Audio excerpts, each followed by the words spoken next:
આજે ગુજરાતનો ખેડૂત એક બાજુ પોતાની જમીનો બચાવવા માટે આંદોલન કરી રહ્યો છે। આ સરકારમાં 1 થી લઈને 24 જેટલી પરીક્ષાઓના પેપરો ફૂટી ગયા છે। કોંગ્રેસમાંથી આજે આમ આદમી પાર્ટી પરિવારમાં જોડાય છે। આ પરિસ્થિતિ પેદા કરવાનું કામ આ ભારતીય જનતા પાર્ટીએ કર્યું છે। જે છેલ્લા 30 વર્ષથી ગુજરાતમાં ભારતીય જનતા પાર્ટીની જે વ્યવસ્થાની નીતિ છે એની સામેની છે। માત્ર ને માત્ર હિન્દુ મુસ્લિમ મસ્જિદ મંદિર કરીને જે મત લઈ જાય છે।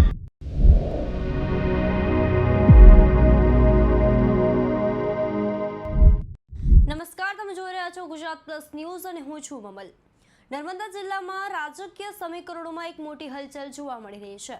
ઉતાવળી ગામ ખાતે આયોજિત સ્વાગત સન્માન કાર્યક્રમ દરમિયાન આમ આદમી પાર્ટીના ધારાસભ્ય ચેતર વસાવાની હાજરીમાં કોંગ્રેસ અને ભાજપના અનેક આગેવાનો તથા કાર્યકર્તાઓ આપમાં જોડાયા।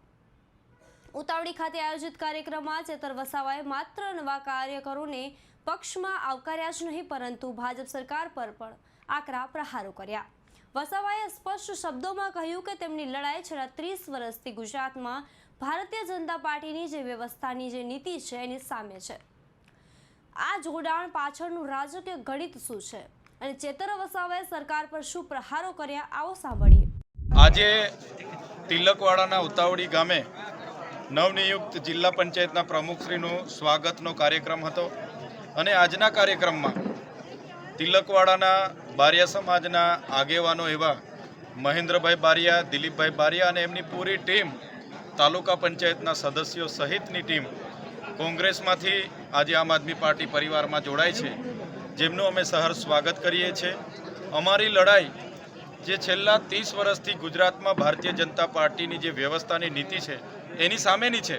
આજે ગુજરાતનો ખેડૂત એક બાજુ પોતાની જમીનો બચાવવા માટે આંદોલન કરી રહ્યો છે। રાત દિવસ ખેતીમાં કાળી મજૂરી કરીને પોતાની ખેતીમાંથી ઉપજ મેળવીને પોતાના પાક જ્યારે બજારમાં લઈ જાય છે ત્યારે આ વિસ્તારમાં એના યોગ્ય ભાવ નથી મળતા।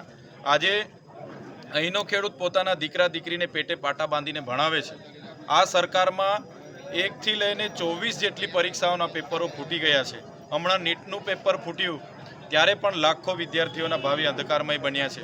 ત્યારે ખેડૂત હોય, મહિલા હોય, વિદ્યાર્થી હોય, નોકરિયાત વર્ગ હોય, આઉટસોર્સિંગના કર્મચારી હોય, ટેટ પાસ ઉમેદવારો હોય, બધા જ લોકો આજે રોડ પર છે। આશા વર્કરથી લઈને બધા જ લોકો।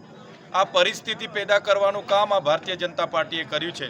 ત્યારે આ વિસ્તારના લોકો હોય, અમે બધા સાથે મળીને અમે એક શરૂઆત કરી છે બદલાવની અને પૂરો વિશ્વાસ અને ભરોસો છે।